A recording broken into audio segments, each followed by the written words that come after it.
Ang nakaraan sa Batang Biblia.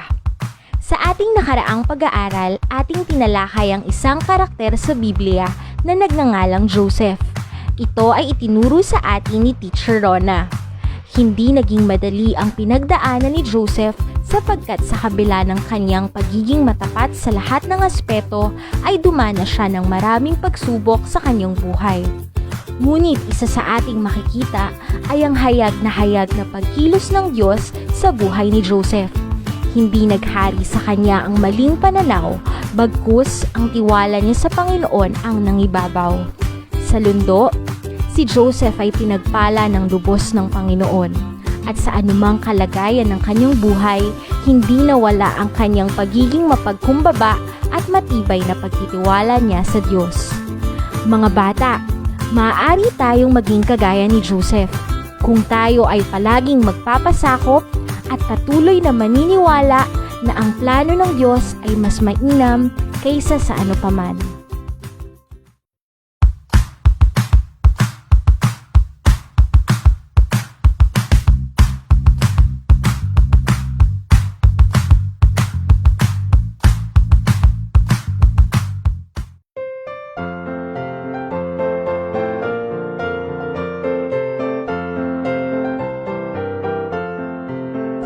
I've got peace like a river, I've got peace like a river, I've got peace like a river in my soul. I've got peace like a river, I've got peace like a river, I've got peace like a river in my soul. I've got joy like a fountain, I've got joy like a fountain, I've got joy like a fountain in my soul. I've got joy like a fountain, I've got joy like a fountain, I've got joy like a fountain in my soul. I've got love like an ocean, I've got love like an ocean, I've got love like an ocean in my soul. I've got love like an ocean, I've got love like an ocean, I've got love like an ocean in my soul.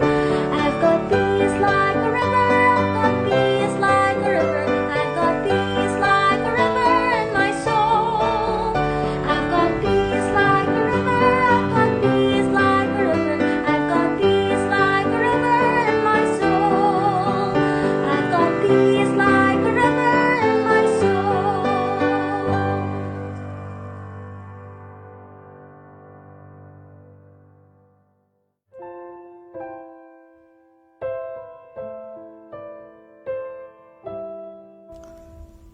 Ama naming Diyos, na makapangyarihan sa lahat, kami po ay nagpupuri at nagpapasalamat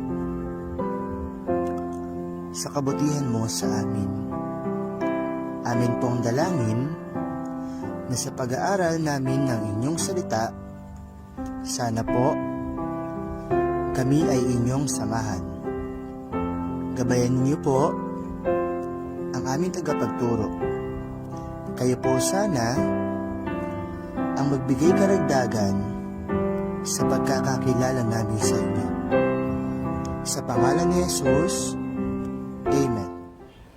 Magandang araw mga bata, ako si Teacher Shirley, makakasama niyo muli sa ika-14 na episode ng Batang Biblia.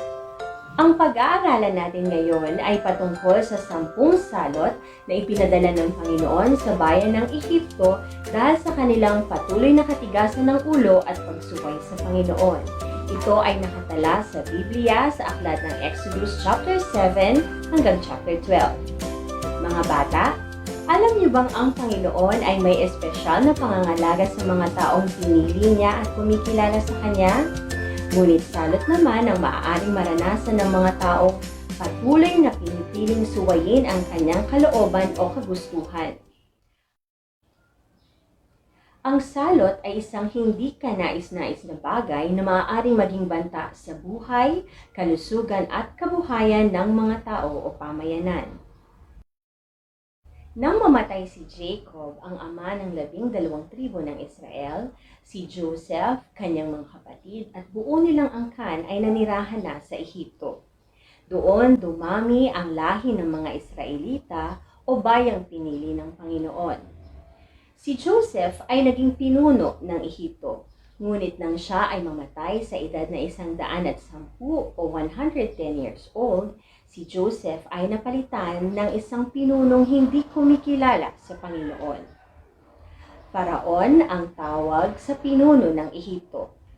Ang paraon na ito ay nakadama ng matinding takot dahil sa mabilis na pagdami ng lahi ng Israel sa bayan ng Ehipto.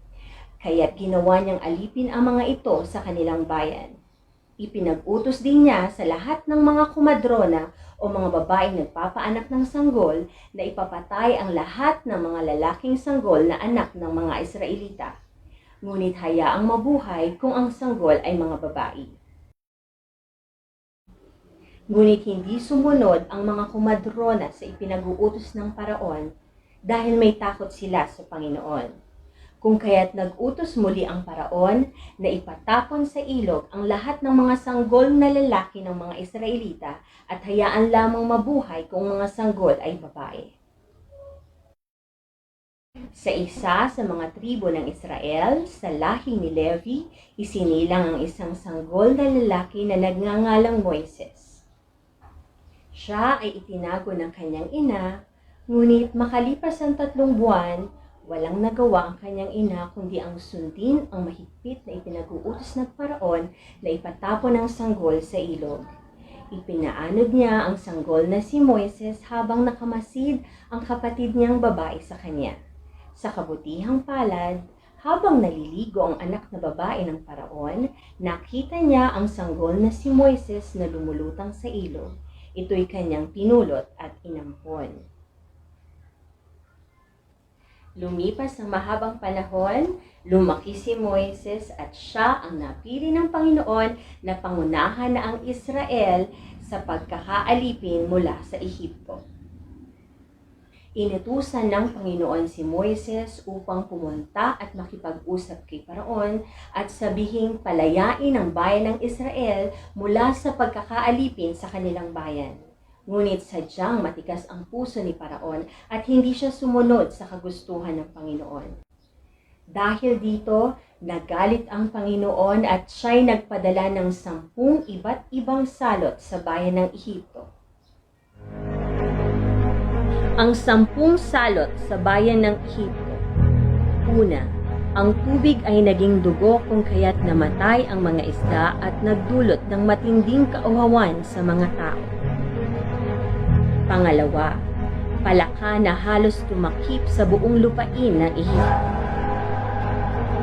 Pangatlo, kuto na dumapo sa lahat ng tao at hayop. Pang-apat, laksa ng langaw na pumasok sa bawat tahanan. Ikalima, pagkamatay ng mga alagang hayop. Ika-6, salot na piksa na tumubo sa mga tao at mga hayop. Ika-7, pag-ulan ng apoy na pumatay sa mga tao at hayop sa Ehipto na tinamaan nito. Ika-8, balang na kumain sa kahoy ng parang. Ika-9, salot ng kadiliman sa loob ng 3 araw. At ang ika-10 salot, pagkamatay ng mga panganay na anak ng mga Ehipto, kabilang ang panganay na anak ni Paraon.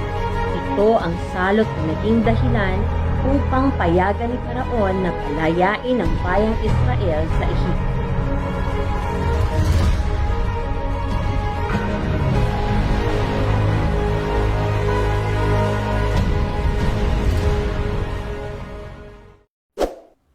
Dagdag kaalaman mga bata. Ang Goshen ay isang lugar sa Ehipto kung saan tanging mga Israelita lamang ang nakatira. Ito rin ang tanging lugar na hindi dumanas ng salot na ipinadala ng Panginoon.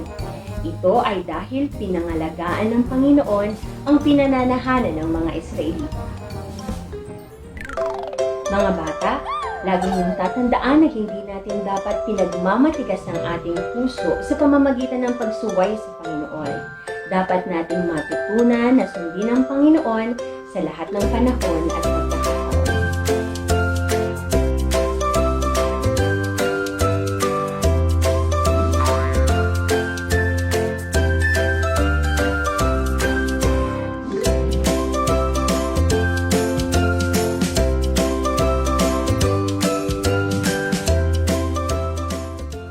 At dito nagtatapos ang ating pag-aaral. Sana'y marami kayong natutunan. Patuloy na sumubaybay at maging Batang Biblia.